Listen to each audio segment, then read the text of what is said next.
जय श्री कृष्ण। आज जानकारी लेकर आए हैं एक महत्वपूर्ण विषय पे, जिसके ऊपर साधकों ने लाइव में सुना था और फिर व्हाट्सएप पे भी उन्होंने इस विषय में पूछा कि ये 6% पाप पुण्य जो है, क्या ये वास्तविकता है कि जब हम कोई भी किसी भी व्यक्ति की बुराई करते हैं या उसकी पीठ पीछे गालियां देते हैं उसको, तो क्या 6% उसके पाप हमारे ऊपर आ जाते हैं?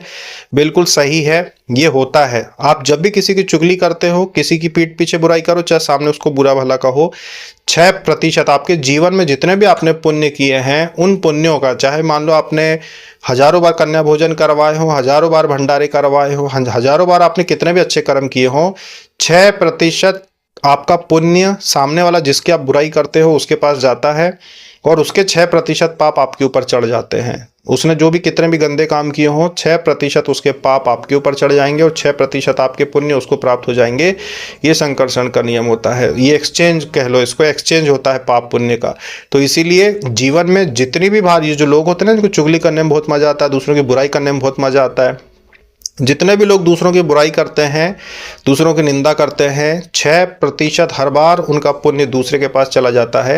वो सामने वाले के पाप 6% आपके ऊपर चढ़ते जाते हैं। मतलब पूरे जीवन में चुगली करने वाले जब मरते हैं तो उनके पास खुद का पुण्य बहुत कम बचता है, ज़्यादातर उनका चला जाता है। और ये सृष्टिकर्ता का नियम है, सृष्टिकर्ता का नियम है। अब देखेंगे तो भागवत जी में और गरुड़ पुराण में इसकी व्याख्या आती है पाप पुण्य के एक्सचेंज की, कि आपके पुण्य उनके पास चले जाएंगे, उनके पाप आपके ऊपर चढ़ जाएंगे।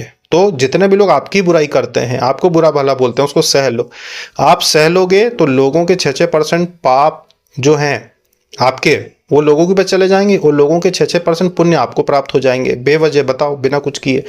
तो ये नियम होता है शास्त्रों के अनुसार, बिल्कुल सत्य है कि 6% जाना ही जाना है आपके पाप सामने वाले के ऊपर। अगर उसने आपकी बुराई की और आपने अगर लोगों की चुगली करी, लोगों की बुराई करी, तो उनके 6% आपके ऊपर आना तय है। इसीलिए ये संकल्प लें कि कभी जीवन में लोगों की निंदा से कोई मतलब नहीं, लोगों की निंदा नहीं करेंगे, लोगों की बुराई या गाली गलौच नहीं करना है। लोग कुछ बोलते हैं उसको अनदेखा कर दो, सहन करके आगे बढ़ जाओ। पता है आपको कि कोई आपकी बुराई करता है, कोई बात नहीं, अनदेखा कर दो। करने वालों को अपने आप आपके पुण्य, उनके द्वारा बोली गई बुरी बातों से आपके पुण्य बढ़ते जाएंगे और आपकी जीवन यात्रा आगे बढ़ती जाएगी। तो ये है संकर्षण का नियम जो हमेशा काम करता है। बुरा मानने की कोई ज़रूरत नहीं है कि कोई आपकी बुराई करता है या आपके बारे में गलत कहता है। आप आगे बढ़ते जाइए। अभी तक इतना ही। जय श्री कृष्ण।